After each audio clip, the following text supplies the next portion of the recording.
Hello and welcome to another episode of our Skin Education series. I am your host, Kathleen Klassman, and I am also the lead therapist and owner here at Soul Awaken Skin Therapies. And for tonight's episode, it is number 33, and we are going to be talking all about skin health. So welcome, I hope you're excited. I am very excited because essentially the topic of skin health, and more specifically how to achieve it, encompasses everything that I do. The whole job experience here, being a corneotherapist, being a skin therapist, is to help you achieve skin health, to go from a skin that is impaired and damaged and not at its optimum, and bringing it to a skin that is healthy and vibrant and glowy.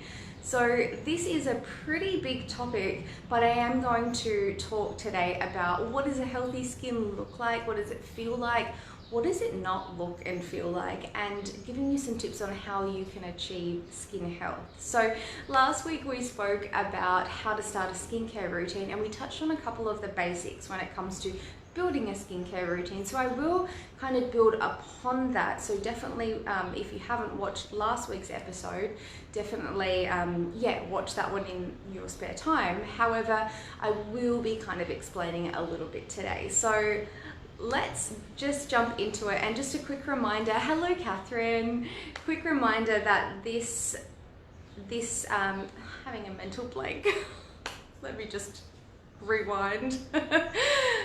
Just a reminder to let you know that this is a live video. Of course, you're here with me, but if you want to pop a comment below, you're welcome to ask me questions throughout, and if I can answer it throughout the broadcast, I will. Otherwise, I'll answer it at the end. And if you can't stick around for the whole episode, that's totally fine. It will be uploaded to YouTube in the next few days. So let's get into it. I keep mumbling my words today, perhaps not enough sugar. Shouldn't rely on sugar, guys. You should be drinking water for energy. Anyways, let's get into it. So skin health, what is it? How can you recognize a healthy skin? And I really want to go on into this today because it's really, really important to recognize when your skin is healthy and when it's not so healthy. And like I said, this is my whole job, is bringing you from an unhealthy skin to a healthy skin. And yeah, let's just get into that. So a healthy skin, it looks like it has color to it. So I'm going to go through all the kind of aspects here. So it has a nice color to it. Hello Emily, hello Paula. It has an even color. So when it is an unhealthy skin, it tends to look a little bit translucent, a little bit pale, and a little bit uneven. But a healthy skin looks vibrant, and you can see that skin tone color. You really have to look at the skin in pretty good detail. And I look at skins every single day, but you can see when you have a healthy skin against an unhealthy skin, that color difference.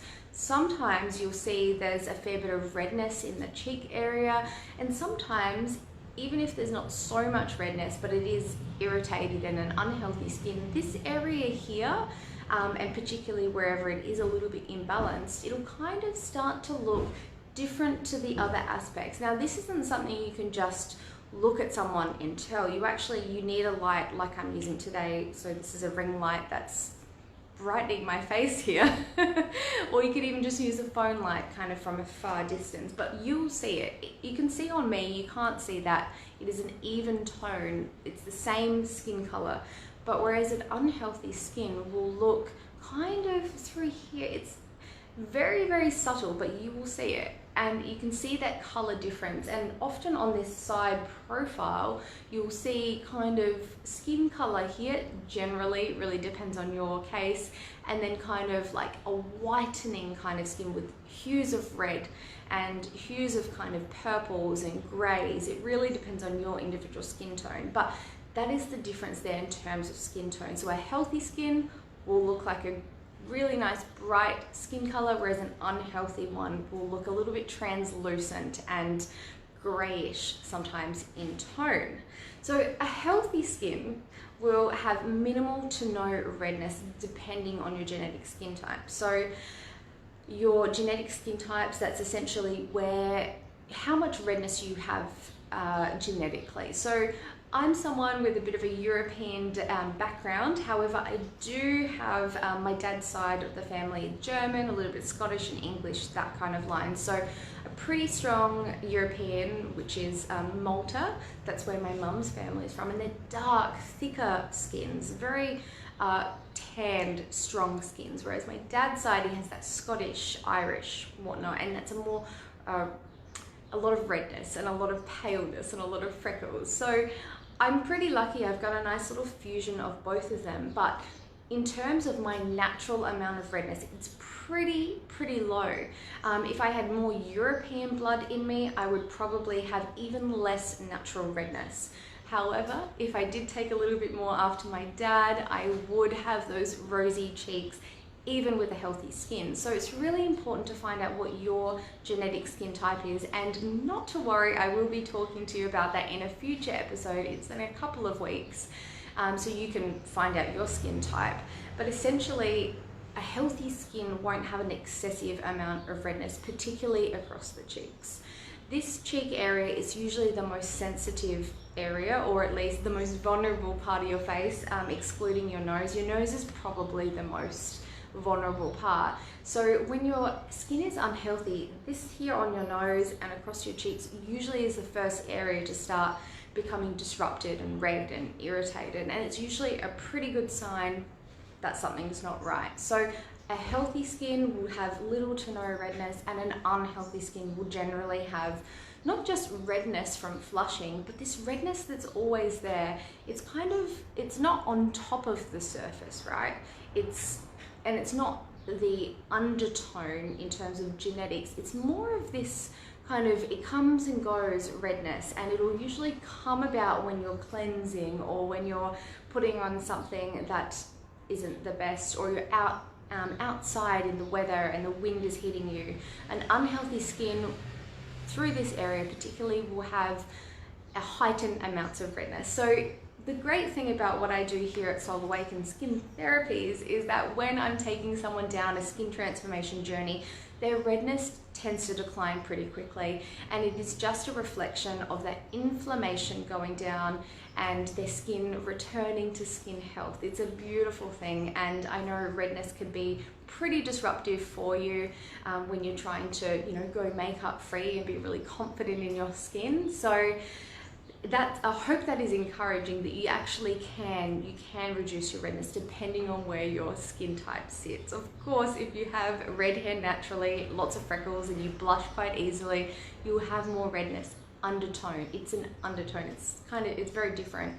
You can see for me, just to give you an example, I have a yellow undertone. It's kind of like an olivey yellow, you can kind of see, and that's just because of my cultural heritage. So a healthy skin will have minimal to no redness. A healthy skin is actually a very resilient skin. So it's resilient in a lot of ways. So it's very resilient to any kind of external and internal influences, right? So external influences being weather, being anything you put on there, so makeup and skincare, pretty much anything that touches your skin. So it is strong, it bounces back when there is an assault or an abuse or some sort of negative impact on your skin. It bounces back and it doesn't really get affected. Whereas an unhealthy skin, unfortunately, it's a skin that doesn't like to be muddled with, let's say. It's a skin that it ends up being a little bit sensitive, right? So everything you do tends to be aggravating. So you put on makeup and you're starting to see symptoms come up. You do your cleansing and you might have some symptoms.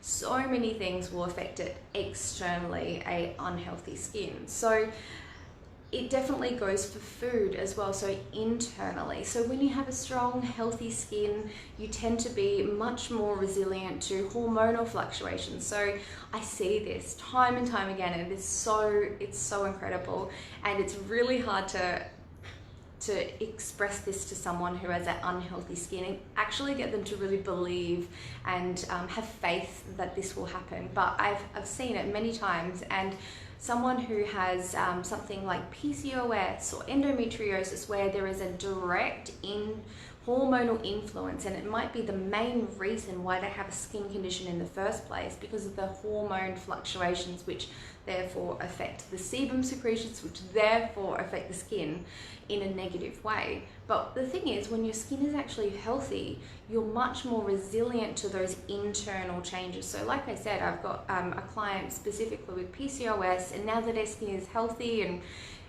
vibrant and beautiful and free from acne now, her skin is much more resilient to those internal influences. I didn't work on her internal health. That just stayed the same, and I'm sure for different cases you're probably getting some help from doctors and whatnot. However, it is resilient, and that's a beautiful, beautiful thing. I think we all want that.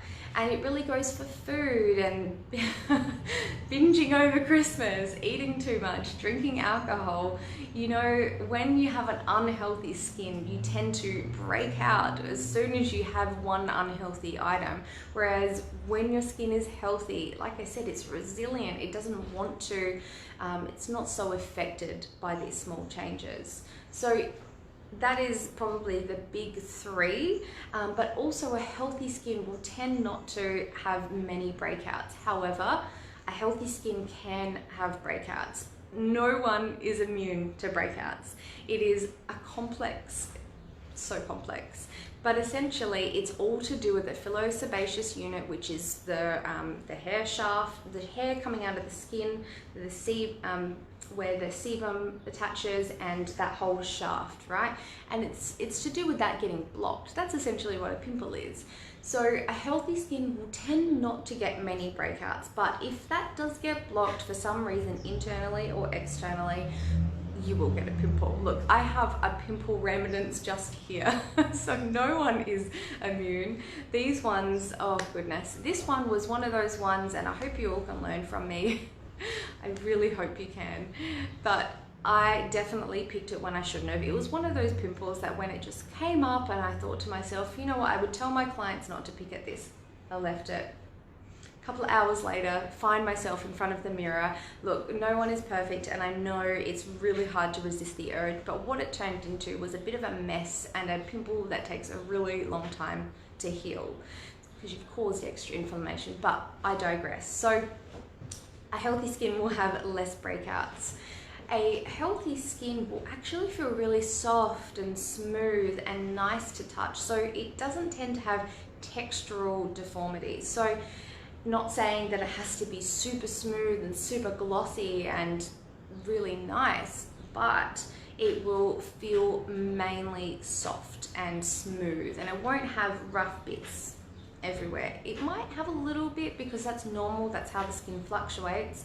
However, an unhealthy skin could have all kinds of textural issues going on. So again, it might be congestion, so from breakouts, hello Larissa, breakouts, it might have kind of a rough texture. So if the skin is super dry, so it's lacking oil or water, so it's losing too much water, the skin becomes kind of flaky, kind of like running your fingers over, you know, that terrible carpet. I mean, it's actually really nice to walk on, but you know that carpet that's really kind of textural, kind of like that in a really skin-like way.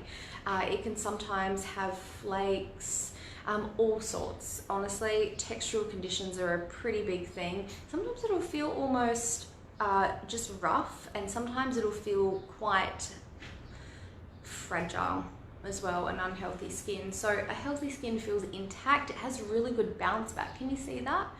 It almost feels thicker, and it doesn't kind of droop as much. So an unhealthy skin, in terms of its plumpness, let me just rewind a little bit. A healthy skin will feel more plump and kind of juicy, for a lack of a better word, and an unhealthy skin will feel a little bit lackluster, a little bit, do I have a word for this? Floppy? Let me know if you have a better word. It'll feel a little bit, not dainty. It just won't feel plump. It'll kind of droop a little bit, and it'll feel a little bit like a sunken in pillow, let's say. So there's a big difference just there. And also your secretions, that's a huge one actually. I should have mentioned that at the start, but a healthy skin will have a balanced oil and water flow. Now I'm going to explain that difference really quick for you. So your oil is naturally, genetically, how much oil you produce. That's to do with your skin type, and oil, it comes through usually your T-zone and areas where there's more oil. And water is, everybody has water in their skin. We're made up of a lot of water, but the thing is, it seeps through your skin because our skin is an organ of elimination as well. Its primary role is protection, but we do sweat through our pores, we do sweat through our skin and excrete toxins at the same time.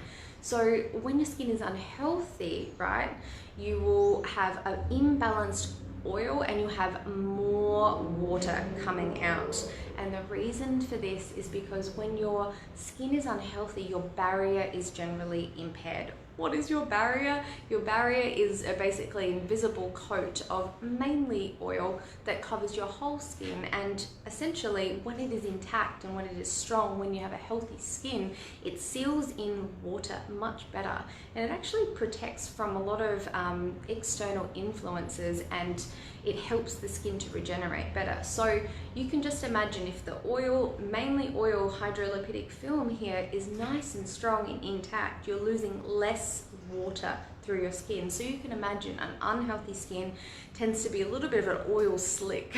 You kind of, these people who have, some of the clients I see that come to me and they say, I've got really oily skin. It's just, I've always got this shine going on.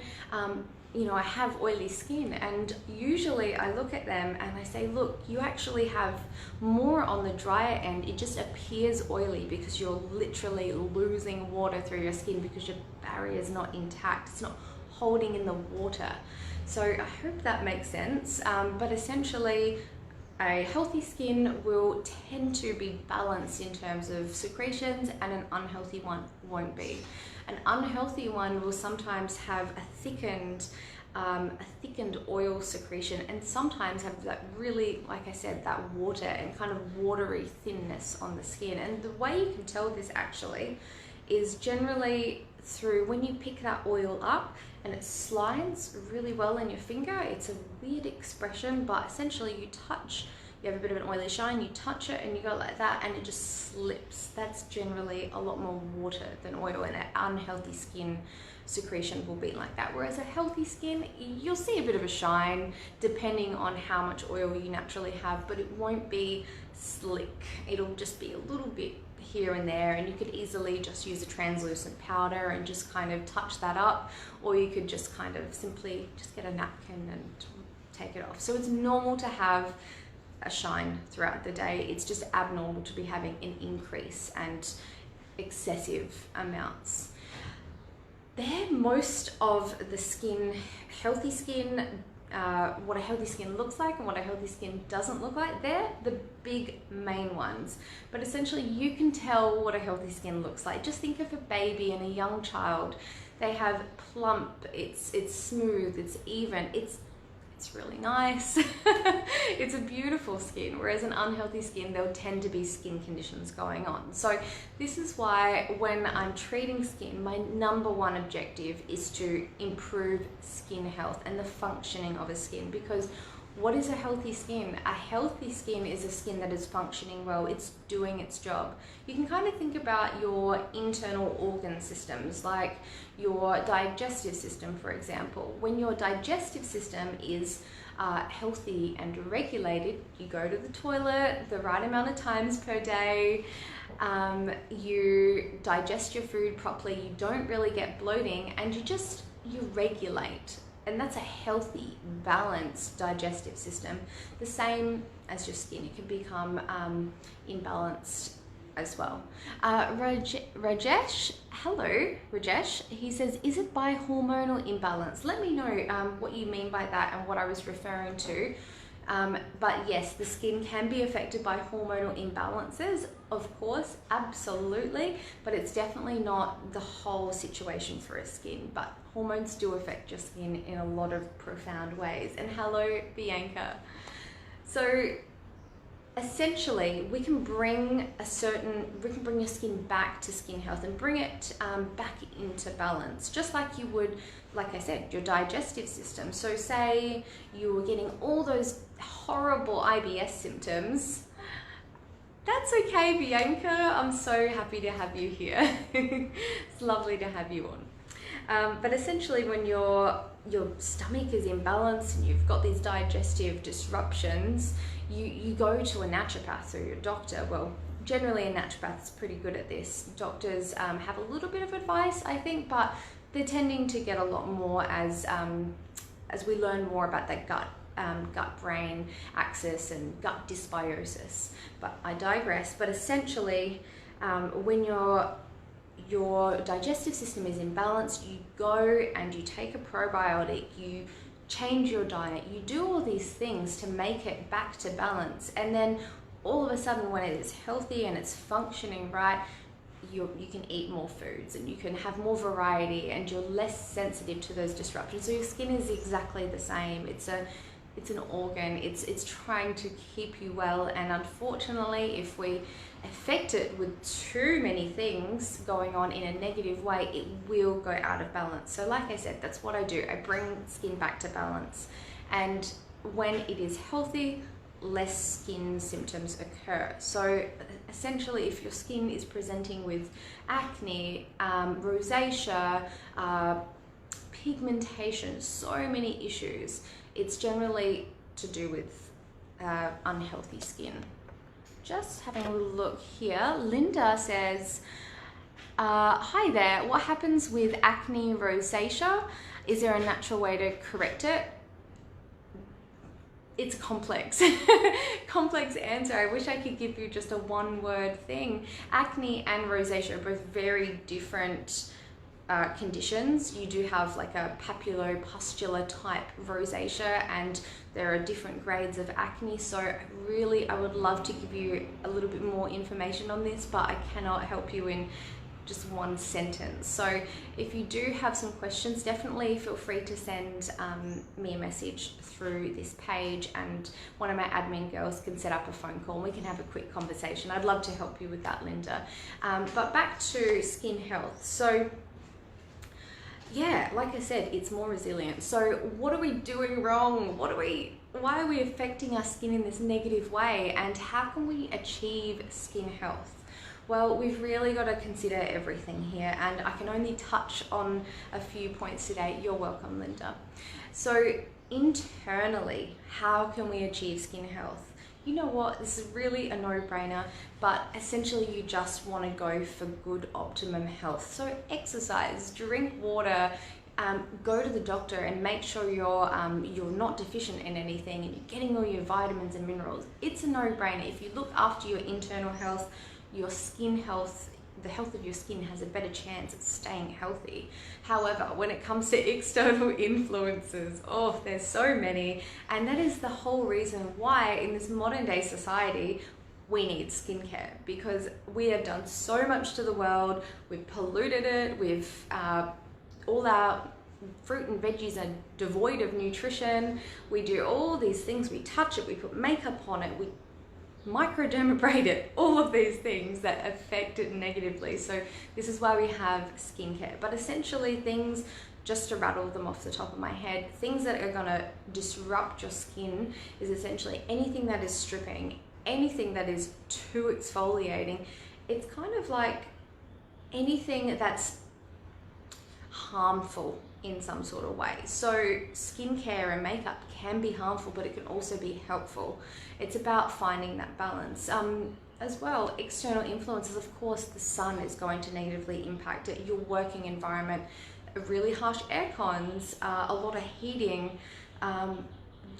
People who work in kitchens tend to have not the greatest skin because there's so many things going on, heat and all of these things, oils and chemicals. It's terrible for your skin. So Essentially, anything that's disrupting and harming the skin is going to negatively affect it. So the whole thing here with skincare is that it basically helps you to keep your skin balanced. So last week I talked about how to start a skincare routine and the real basics, right? So the basics I touched on was cleansing, using a moisturizer and a sunscreen, and exfoliation. And it's more of lack of exfoliation, so not overdoing it.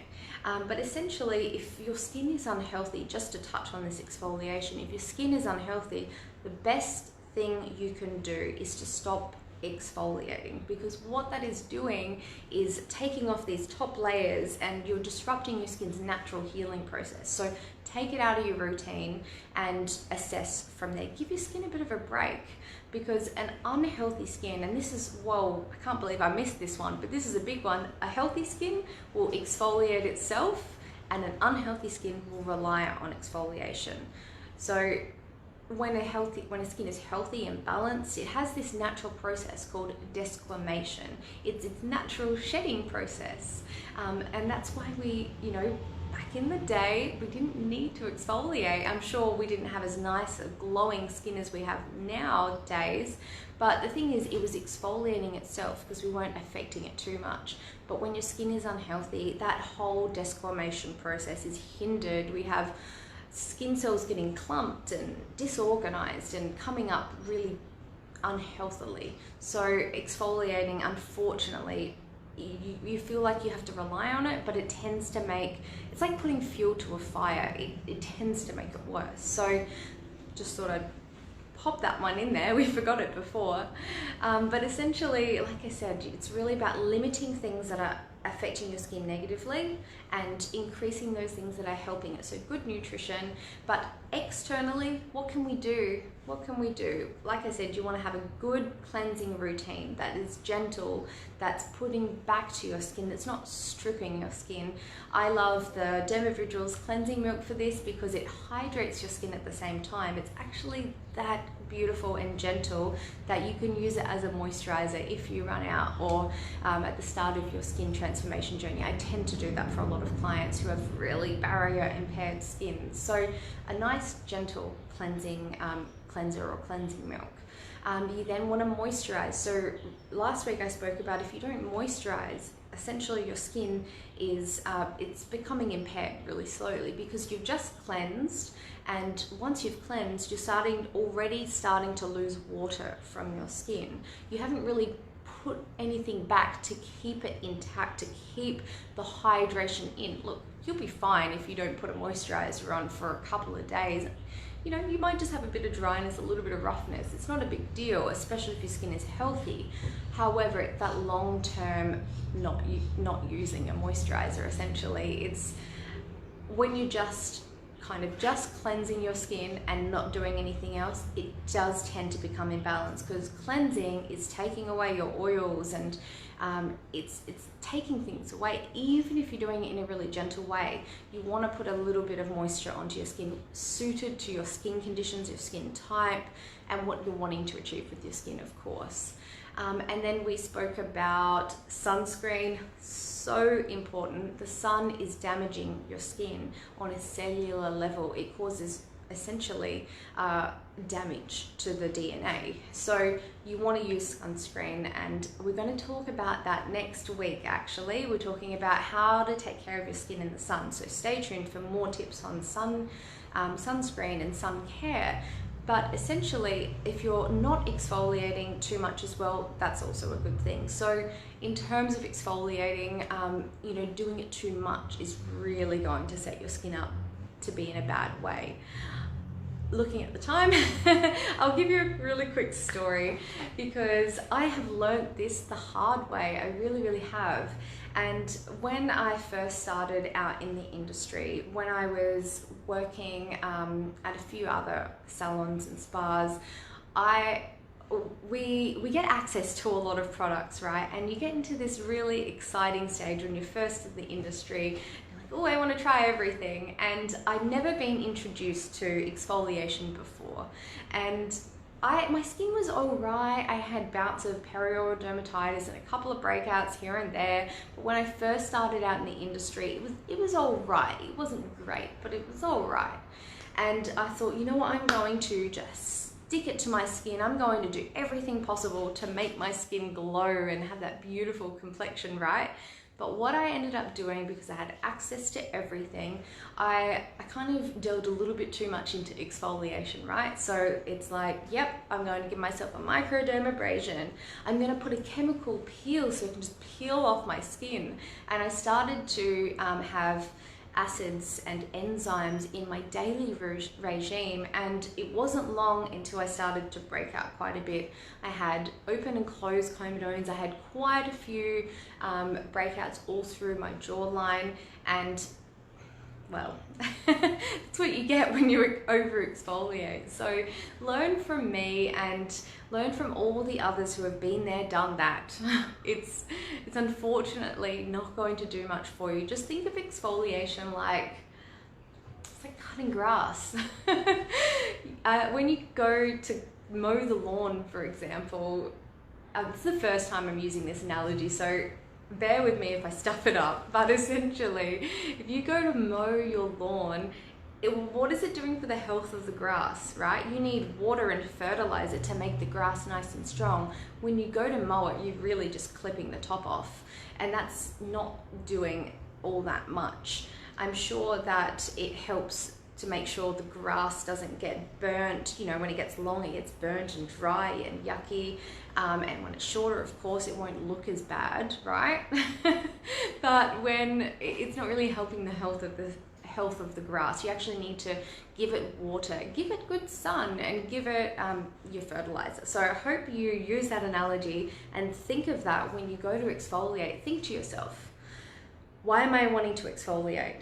I think the golden rule around that is, if, you know, I do it when I want to make my makeup sit a little bit better, or because I just want to feel like my skin's a little bit softer and smoother. Exfoliating is not going to bring you any kind of miracles at all. It's just like a nice luxury. It's actually a luxury of having a healthy skin. You can exfoliate when you want and your skin will bounce back pretty well.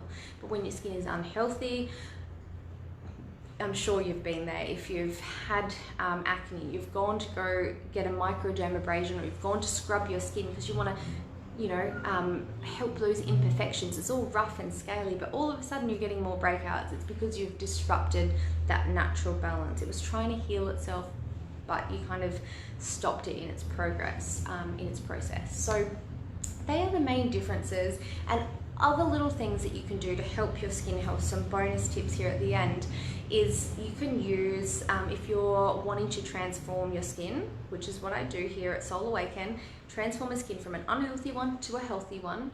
You, first of all, definitely get professional help. That will help you a lot. But if you're wanting to change your skin, you really need to give it active ingredients that will change the skin. So adding in a serum for a purpose. So that's what I do here at Soul Awaken, and I make customized serums, so with specific ingredients that I know are going to change the way the skin cells communicate and how they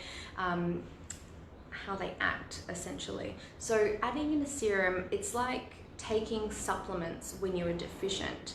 You know, when you're not deficient, you don't really need to take supplements because you're getting it in your diet and you're all good. But when you're deficient, you need that big dose of vitamins to help you get back up to level, and then you can just taper off and go from there if your body will allow it, right?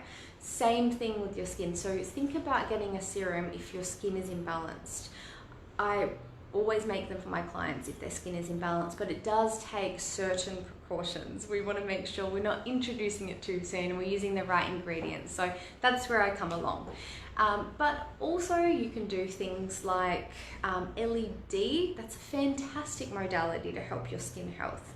It's essentially, I wish I had an LED machine here at Soul Awaken, something I absolutely love to save up for. It'll cost me a fortune, but one day when we get there, absolutely, I'll be getting LED. But essentially, I'm happy to recommend you to someone as well if you just want to go get some LED. But essentially, it's a light and it basically comes down and hits the skin at different levels and creates a cellular cascade. So it communicates to your skin cells, and generally it'll make your skin healthier. You can also use things like masks, good hydrating masks, or a mask that is a clay mask to kind of, it won't fix many things, but it'll kind of help a little bit to control a little bit of the excess oil, or it'll kind of slightly exfoliate. Masks can be really helpful, and if you use them in the correct way. That is pretty much it, guys. There's so many more skin health tips I could give you, as well as taking certain supplements, omegas, zinc is also really good as well, but I'd be here all day. So essentially that is all I have to share with you today. If there's any questions, please pop them below. I'll be here for a few more moments, but what you want to do is aim for skin health, and I can help get you there if you need. So if you do want to come see me, the best way to do that is to book in for an initial consultation. They start at 45 minutes at $69, and you will definitely walk out wiser than when you first walked in. I always teach you about your skin and how to actually keep your skin healthy. So thank you so much for being here with me. Next week I'll be talking all about how to look after your skin in the sun. So we'll probably touch on how to, prevent sun damage and prevent any bad effects from the sun. But then we're going to also talk about what do you do if you accidentally get burnt. I mean, it's a reality. We're here in Australia and we love the outdoors. So we're going to talk about sun health, sun care. So that's all for tonight. You're so welcome, Charlotte. Thank you for being here with me. I'm sorry I didn't say hello. Your name didn't come up. Sometimes it does that. I'm not sure why Facebook does this, but it's all right. You were here with me. Thank you. Have a really, really nice night, and look forward to all the content throughout the week. If you haven't noticed already, I'll be talking about the same topic for the rest of the week. Last week we spoke about skincare routines, and that's what we spoke about all week. So look onto Instagram and Facebook. All the content will be around this week's skin health. And just before I go, Paula says, thank you. I am not the kindest to my skin, but your products and advice are really helping me. You're so welcome, Paula. I love treating your skin, and that's it. It's about balance. We want to have fun in life, but we also want to have nice skin. So we just got to find a balance. All right, have a wonderful night, souls, and I will see you here next week. Bye.